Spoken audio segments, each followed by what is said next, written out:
Katoliko kung magpapatira pa ka at sasamba sa akin. Yun, ang narinig niyo at nakita niyo ay si Mr. Edwin Canonigo na isang pastor sa one of the branches of Born Again. So, nakita niyo na itong mga iba't ibang siktang tatag lamang ng tao ay nagkaisa talaga laban sa simbahang Katoliko. Oh? Ating sasagutin sila. Ano daw ang sabi niya, mga kapatid? Ang sabi niya na batay sa mabasa daw sa San Mateo Kapitulo 2, versikulo 8, tuloy na natin sa 9, ay ibibigay ni Satanas ang Katoliko. Silipin natin kung di ba nagsinungaling si Mr. Canonigo dito. Ito mabasa natin. Pagkatapos, sila ay pinupunta niya sa Bethlehem. Sandali Ano ang sinasabi ng Diablo sa tuwing tinutukso niya ang ating Panginoong Jesucristo na mababasa sa Mateo Kapitulo 4, versikulo 8 hanggang 9? Ito po ang sinasabi ng Diablo. Ibibigay ko sa iyo ang buong sanlibutan, ang buong daigdig, ang buong Katoliko, kung magpapatira pa ka at sasamba sa akin. Yon. Sa San Mateo pala 4, no? San Mateo Kapitulo 4, versikulo 8 hanggang 9, na ang sabi ni Satanas daw, ibibigay ko sa iyo ang Katoliko kung magpapatira pa ka sa akin. Sige, silipin natin, mga kapatid, kung itong pastor na ito ay nagsasabi ba ng katotohanan. Imagine, ipakita ko sa inyo dahil sabi niya, ibibigay daw ni Satanas ang Katoliko ayon sa San Mateo Kapitulo 4, versikulo 8 hanggang 9. Di ba ang kanilang aral dapat mabasa sa Biblia letra por letra? Ginamit niya ang San Mateo Kapitulo 4, versikulo 8 hanggang 9. Silipin natin kung di ba nagsinungaling. Okay, ibalik muna natin ang kanyang pahayag. Ito kasi ang mabasa. Ano yung pahayag Ano ang niya? sinasabi ng Diablo sa tuwing tinutukso niya ang ating Panginoong Jesucristo na mababasa sa Mateo Kapitulo 4, versikulo 8 hanggang 9? Ito po ang sinasabi ng Diablo. Ibibigay ko sa iyo ang buong sanlibutan, ang buong daigdig, ang buong Katoliko, kung magpapatira pa ka at sasamba sa akin. Yan. Tingnan natin, mga kapatid. Meron bang mabasang buong Katoliko sa San Mateo 4, 8, 9 na sinisitas niya? Ito ang ating mabasa. Pagkatapos, dinala naman siya ng Diablo sa isang napakataas na bundok at ipinakita sa kanya ang lahat ng kaharian sa daigdig at ang kapangyarihan ng mga ito. Sinabi ng Diablo sa kanya, ibigay ko sa inyo ang lahat ng ito kung magpapatira pa ka at sasamba sa akin. Kaya sumagot si Jesus, lumayas ka, Satanas, sapagkat nakasulat, ang Panginoon mong Diyos ang dapat mong sasambahin at siya lamang ang dapat mong paglilingkuran. Asan diyan ang sinabi niya na ibibigay ko sa iyo ang Katoliko pag sumasamba ka sa akin? Ano ang sinasabi ng Diablo sa tuwing tinutukso niya ang ating Panginoong Jesucristo na mababasa sa Mateo Kapitulo 4, versikulo 8 hanggang 9? Ito po ang sinasabi ng Diablo.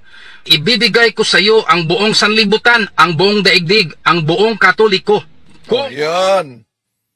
Dinagdagan niya ni Mr. Canonigo, di po ba, aral ng mga pastor na ito na para sa kanila, sola scriptura, Bible alone, huwag mong dagdagan ang nakasulat sa Biblia. So palpal na naman, ating sasagutin siya.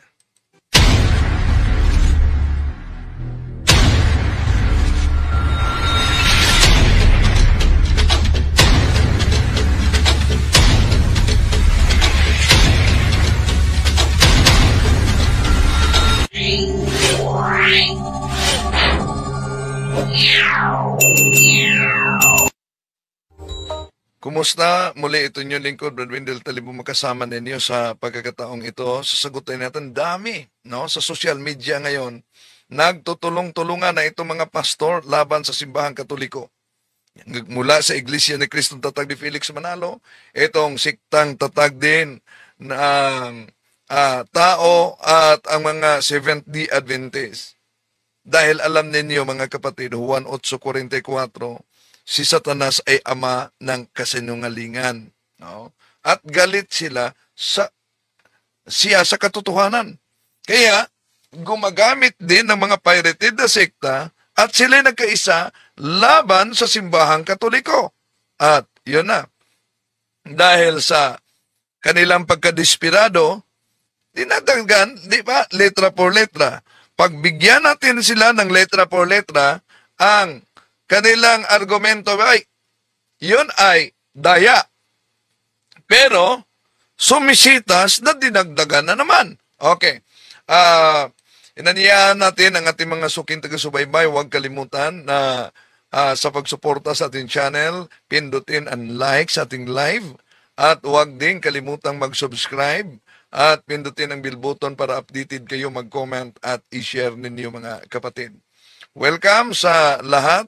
At sa mga pumasok ngayon sa comment section natin, sa Pananampalataya at Katuwiran Facebook page at sa ating live, si Jane Del Rosario, hello po, si kapatid na Tomasa Balisario, kumusta?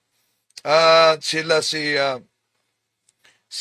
Christy Concepcion Sharot, si kapatid na Analisa Oso, si Jane Del Rosario. Bro Wendell, tanong ko lang, sana po about sa rosary, may tamang oras po ba na magawa o nito o pwede rin kahit anong oras, 6 p.m. Kayo, kung ano ang bakante ninyo na pwedeng mag-rosary, kahit anong oras. No? Kahit magmamaniho ako ng sasakyan, mag-rosary ako sa daan. No? Si Juna Lison, nang dahil sa pagkadesperado ng mga sulpot, kahit ano-ano na lang ang naisip na at interpretasyon, not interested to hear them, Bro Wendell, nakakasawa, balik-balik, saradong isip. Pero kailangan talagang sagutin natin sila dahil ang kasinungalingan, pag ito'y palaging inulit-ulit, magbuka talagang parang katotohanan, lalo na sa ating mga kapatid na kulang kaalaman. No? Marilo Guanyes sa Cagayan Valley, Tugigaraw. Hello, kumusta kayo dyan sa Tugigaraw? Sa Bauco Mountain Province, kita-kita tayo ha. Magbalik ako dyan sa Bauco, Nobyembre 23, mga kapatid. O si David Alva, no? Bro, ang Latin Mass po ba at ang Novus Ordo Mass ay maaring magsama? Yes, nasa loob ng tunay na iglesia yan. Ang iba lang, lalo na sa SSPX, yung iba, di nila matanggap yung Novus Ordo. Ordinary and extraordinary mass. No? Nasa loob. Yung mga kaparian natin, kahit si Father Darwin, nagdiwang din ng ordinary mass and extraordinary mass. Okay. So, tingnan natin ang Erwin Nerosa, no? Bernard Ibersabal, hello. Sopronio Corrada, sa Palawan sila. Si Marcos Garcia, Malbas, o si Maria Luz Candido. Acknowledge muna natin, ha? si Masayang Kristiyano. Okay, sino pa dyan? Si Grigo Marvel, no? Faithfulness, watching from USA. Cagayan, Apari, from Apari, ito si kapatid na Grigo, no? Manong Tunyeng, si kapatid na Vernal Ibersabal. Bro, ang Litany of the Saints, po, need po ba? Yes! Gamitin natin yan, kapatid, no? Loreto, Litany Prayer. So, Daal Quirino, hindi po ako pare, hindi din ako madre, le po ako. Father Wendell, good PM, daming tirada ng mga sulpot ngayon. Father Wendell, si Sopronio Corsada, bro, nakarating na dito sa Puerto Princesa. Bro, sana makarating kayo dito sa Puerto Princesa City, Palawan.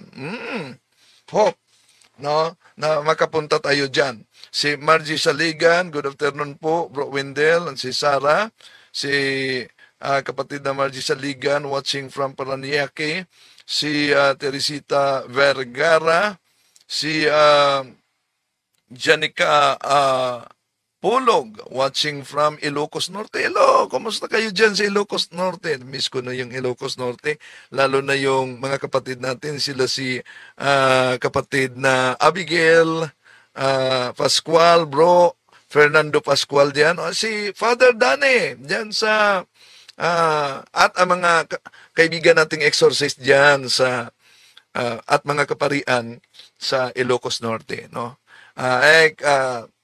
Galye Suarez, Pastor Kunin Negs, Gamita imong common sense, Pastor. Si Berna Eversabal, salamat. Si David Alba, yung SSPX po ba ay traditionalist? Yes. Traditionalist ang SSPX at noon na-excommunicate yan sa simbahang Katoliko dahil sa grabing atake nila. At yung iba pa, nagsabing ang Novus Ordo ay sa demonyo daw. Si Terering, sarap ulam, humba, baboy. Bawal yan sa mga Muslim at sa grupo ng SDA. Si Bayubay, good morning, Bro Wendell, watching from Rome, Italy. Hello, kapatid.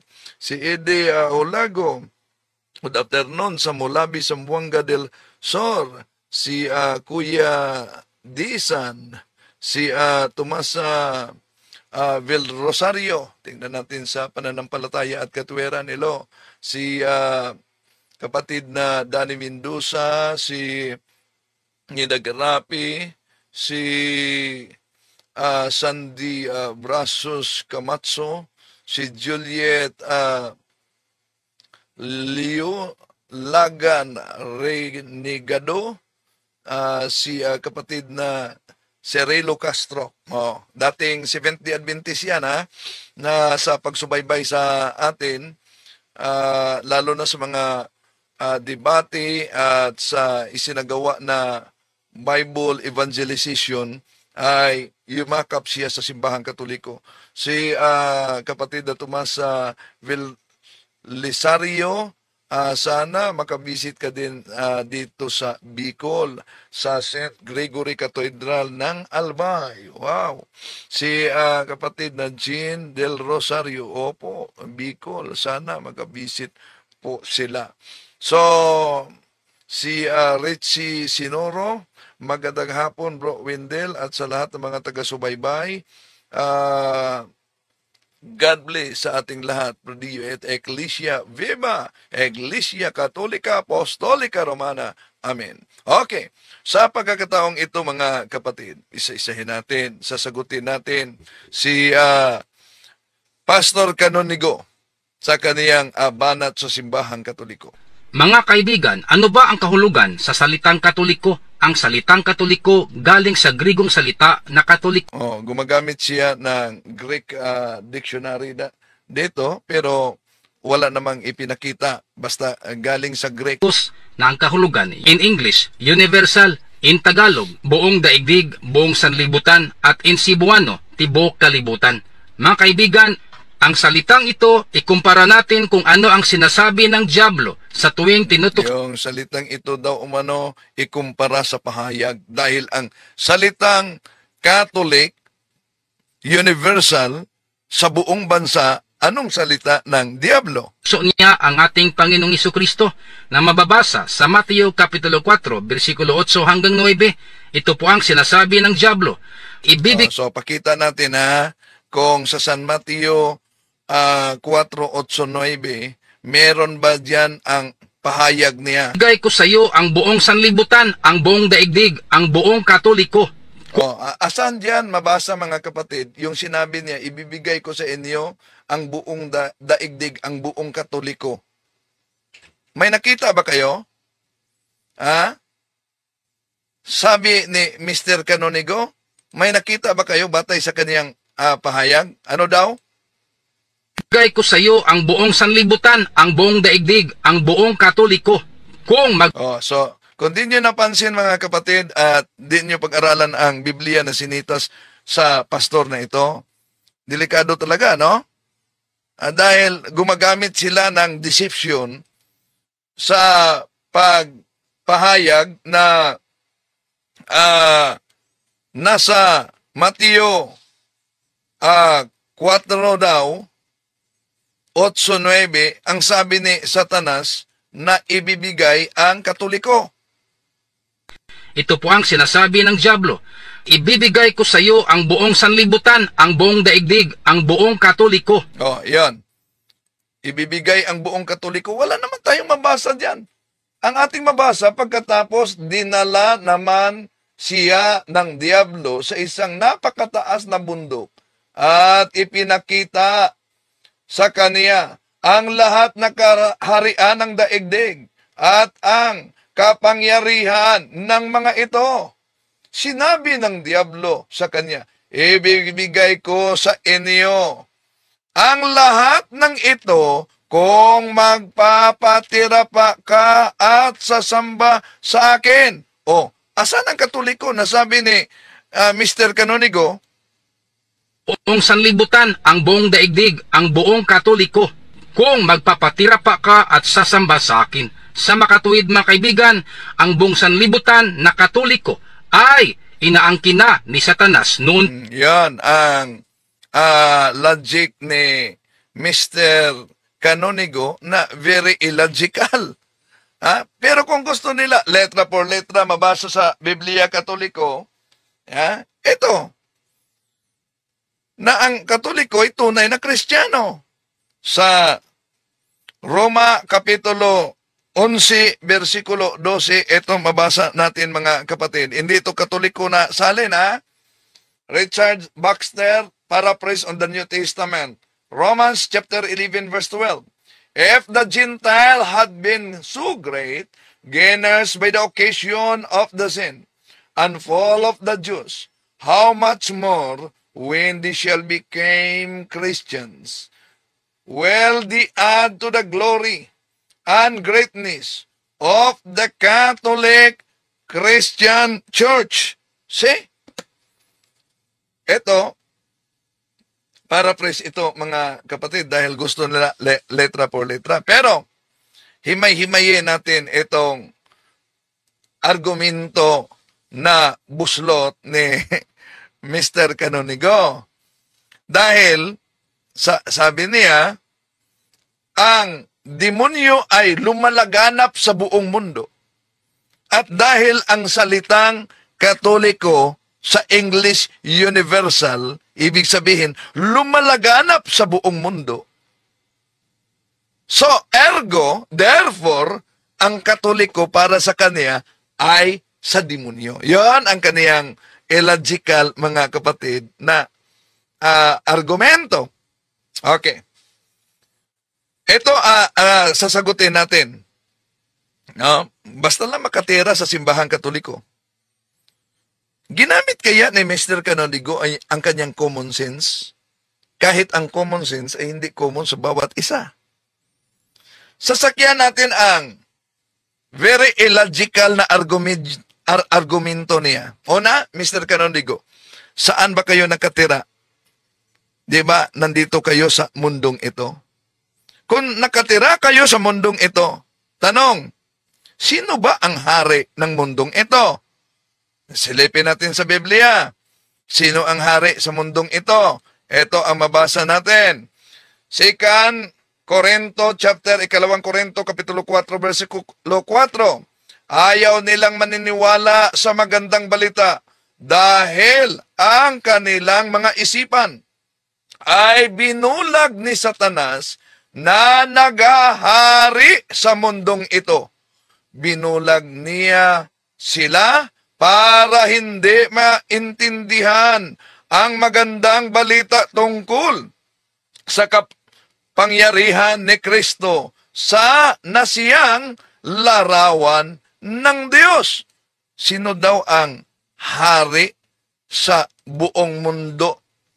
Si Satanas, di po ba? 2 Korinto kapitulo 4 verse 4. So papayag ba si Canonigo kung sasakyan natin ang kanyang argumento na ang salitang universal lumalaganap at si Satanas ay lumalaganap at dahil ang Katoliko'y lumalaganap, therefore ang Katoliko'y kay Satanas. Argumentum contra factum non valid. It doesn't follow. Bakit? An argument which is contrary to the fact cannot be accepted. Halimbawa, ang kadiliman sa panahon ng gabi lumalaganap sa buong mundo. Dahil bawat bansa ay dadanas ng gabi. Di ba ba? So, ang kadiliman ay lalaganap. Ang liwanag naman, dahil iba't ibang bansa makaranas tayo ng umaga, lumalaganap naman sa buong mundo. Ibig po ba sabihin, dahil ang kadiliman at ang liwanag ay lumalaganap, therefore, ang dilim at liwanag ay iisa lang? Common sense naman, Mr. Canonigo. Di ba? Okay, balik natin. 2 Korinto kapitulo 4, versikulo 4. Si Satanas hari sa buong mundo. At sila si Mr. Canonigo at ang kanyang mga kaanib na nadala sa kanyang sekta ay nakatira sa buong mundong ito. So therefore, tatanggapin mo ba, Canonigo, na si Satanas ay inyong hari? Okay. So ngayon, mga kapatid, ano po ba ang ipalaganap ni Satanas na mga gawain? Ay malinaw yan sa unang Juan 3:8 sa Magandang Balita Biblia. Ang nagpapatuloy sa pagkakasala ay kampo ng diablo, sapagkat sa simula pa'y nagkasala na ang diablo, kaya't naparito ang anak ng Diyos upang wasakin ang mga gawa ng diablo. Ano daw ang gawain ng diablo? Na ikalat sa buong mundo ang kasalanan. Ano naman ang gawain ng simbahan? Natural, ang gawain ng simbahan upang maging banal. Kahit na ang sino mang grabe ang kasalanan. Unang Korinto 14:33, ito ang ating mabasa. For God is not a God of confusion, but of peace, as in all the churches of the saints. Ano daw? Iglesia ng mga santo ang ipalaganap sa tunay na iglesia. Kung si Satanas, kasamaan, kasalanan ang ipalaganap, kung ang tunay na iglesia ay lumalaganap, at ang pagpalaganap, ang layunin upang ang tao'y banal, ang tanong, iisara ba? Iisara ba na bukal ang pinanggalingan? Aboy, parang di yata nabasa ni Mr. Canonigo ang Santiago Kapitulo 3, versikulo 11. Hindi lumalabas sa iisang bukal ang tubig tabang at ang tubig alat. Ganon din yan, Mr. Canonigo, gamitin mong logic at common sense. Kung ang kadiliman ay pwedeng lumalaganap sa buong mundo at ang liwanag ay pwedeng lumalaganap sa buong mundo, hindi pwede na ang kadiliman at ang liwanag ay iisa lang. So, mga kapatid na sumusubaybay ngayon, alam natin na ang tunay na iglesia na tatag ng ating Panginoon Jesucristo, ito ay pangbuong mundo. Ito ay pangkalahatan. Ibig sabihin, throughout all. At kung tingnan natin ang binanggit sa Biblia, mga mahal na kapatid, malinaw yan ang sabi diyan sa, tingnan natin ang original Greek Bible. Ito mabasa. I mean on Ecclesia Catholis, tes Judaeas kai Galalias kai Samarias, ekon erenen oikodomomine, kai periuminai tu apobuto kariu kai ti paraklisay tu agiu fuemos apleto nunto. So, napansin nyo ba? Imien on Ecclesia Catholis. Nandyan ang salitang Ecclesia Catholis sa original Greek language sa Acts chapter 9 verse 31 na kung tingnan natin sa New American Bible, ang mabasa ang translation, the church throughout all Judea, Galilee, Samaria was at peace. Ano daw? The church throughout. So, ibig sabihin, mula pa sa simula, ang simbahang tatag ng ating Panginoong Hesus ay lalaganap. Kaya, kung mabasa natin na ang iglesia na tatag ng ating Panginoong Jesucristo talagang lalaganap sa buong mundo, kung sakyan natin ang argumento ni Mr. Canonigo, ibig ba sabihin, basta ang salitang paglaganap dahil ang demonyo'y lumalaganap, at ang simbahang tatag ng ating Panginoon Jesucristo ay lumalaganap sa buong mundo, therefore ang tunay na simbahang lumalaganap ay sa demonyo? Baka sabihin, hindi naman ang sikta nila, hindi naman lumalaganap, nandyan na naman sa Cebu. So, balikan natin ang San Gawa Kapitulo 9, versikulo 31. Sa original, basa natin ang Ecclesia Catholis sa Gregong salita, mga kapatid. At yung dalawang kontraksyon sa salita na katahulos na ipinag-isa ang meaning, ibig sabihin throughout all. Yun ay ang kahulugan ng Catholic Church. Ang Catholic Church ay lumalaganap sa buong mundo. Hindi lang yan, mga kapatid. Kung babasahin natin ang talata sa Roma Kapitulo 1, 7, 8, ano sabi ni San Pablo? Ito ang mabasa natin. To all, referring sa tunay na simbahan ito, the beloved of God in Rome, called to be holy, grace to you and peace from God, our Father, and the Lord Jesus Christ. First, I give thanks to my God through Jesus Christ for all of you, because your faith is heralded throughout the world. Ngayon, ano ngayon, Mr. Canonigo? Dahil ang salita, ang pananampalataya ng nasa Roma ay lalaganap sa buong mundo. Sa demonyo na ba yan? Sandali tuloy natin siya.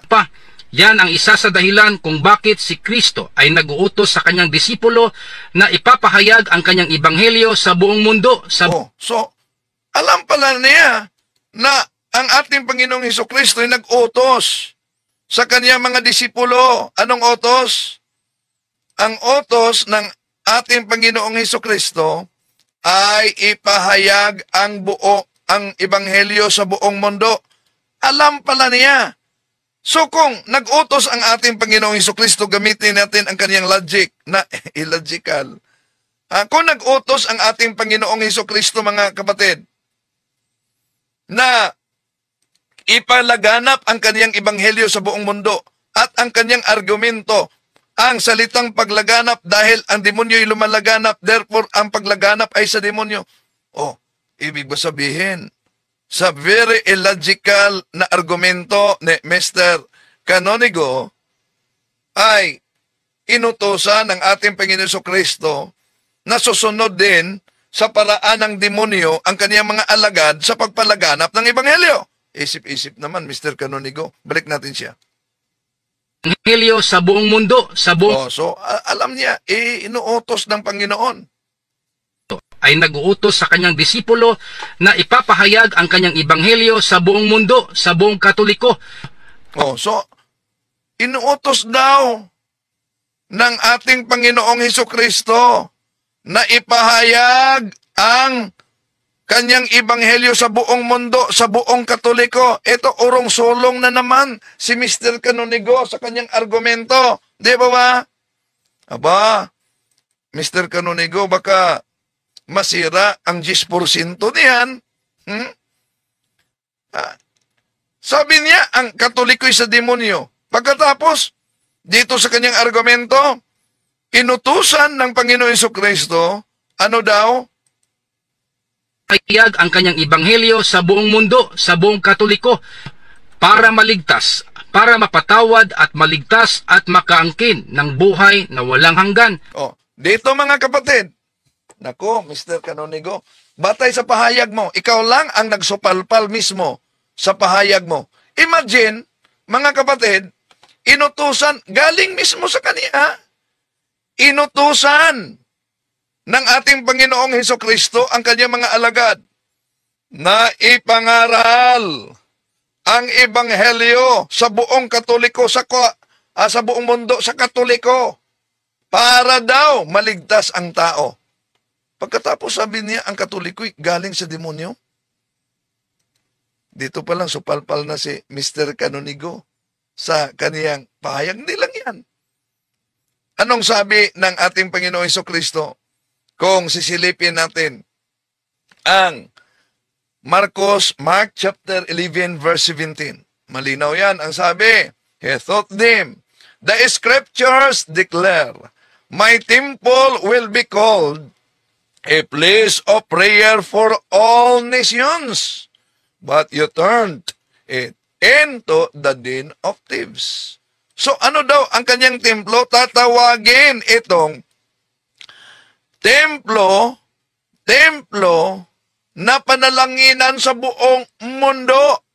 Take note, ang punto ng context sa Biblia, mga kapatid, sinasabing my temple will be called a place of prayer for all nations.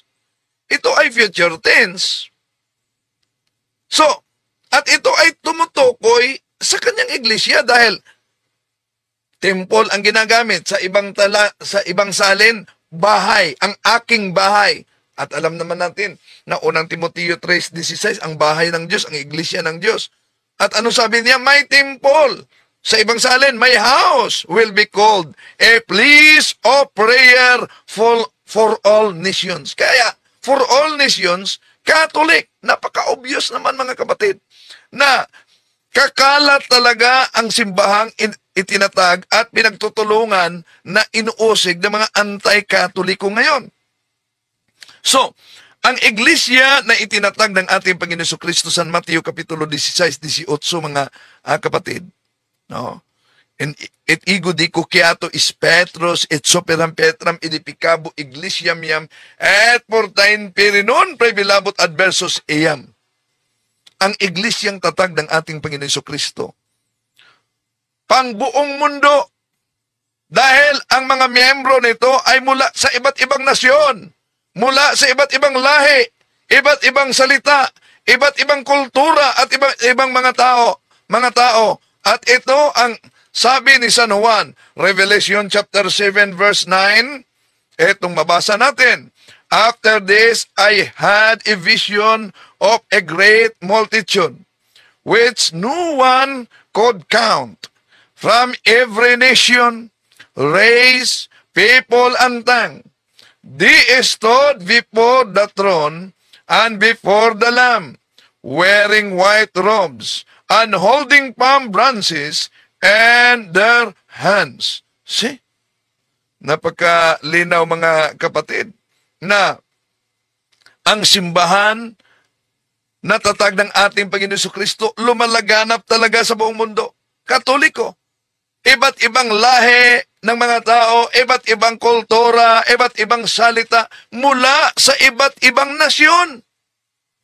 So, ang iglesyang tatag ng ating Panginoon Jesucristo ay pangkalahatan, panglahat o pangbuong mundo dahil ang misyon na ito ay gawing Kristiyano ang lahat ng mga tao sa buong mundo. Utos yan ng ating Panginoong Hesukristo. San Marcos 16:15, ito ang ating mabasa.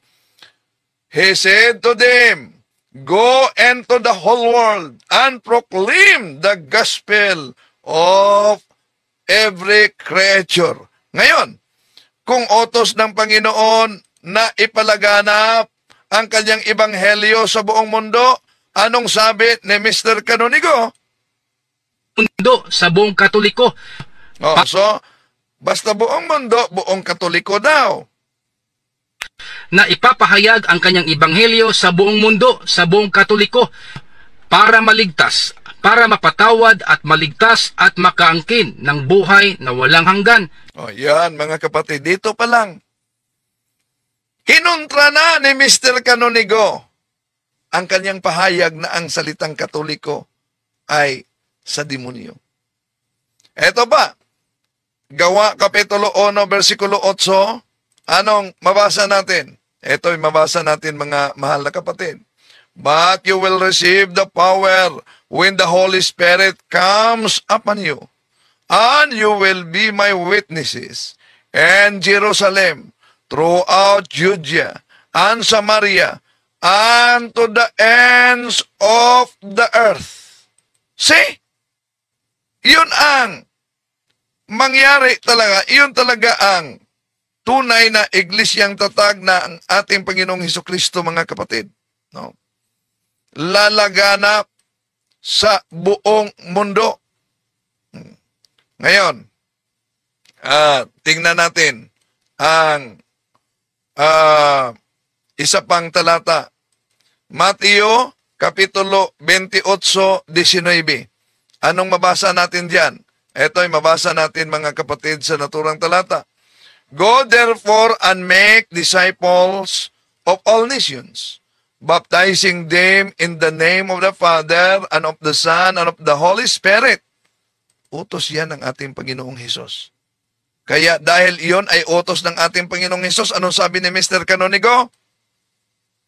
Na ipapahayag ang kanyang ebanghelyo sa buong mundo, sa buong Katoliko, para maligtas, para mapatawad at maligtas at makaangkin ng buhay na walang hanggan. Dito din niya napansin mga kapatid na nagkontrahan ang kanya mismong pahayag. Nagkontrahan ang pahayag ni Mr. Canonigo. Sabi niya, ang Katoliko'y sa demonyo. Pero sabi niya kung ituloy natin ang kanyang pahayag, yan ang isa sa dahilan kung bakit si Kristo ay nag-uutos sa kanyang disipulo na ipapahayag ang kanyang ebanghelyo sa buong mundo, sa buong Katoliko, para maligtas, para mapatawad at maligtas at makaangkin ng buhay na walang hanggan. Di niya napansin na mismo ang kanyang pahayag, mga kapatid, ay nagkukontrahan na ang Katoliko'y sa demonyo, pero sa dulong bahagi sa videong ito, sabi niya, to make his message known is our responsibility. So here we are to pledge our lives to the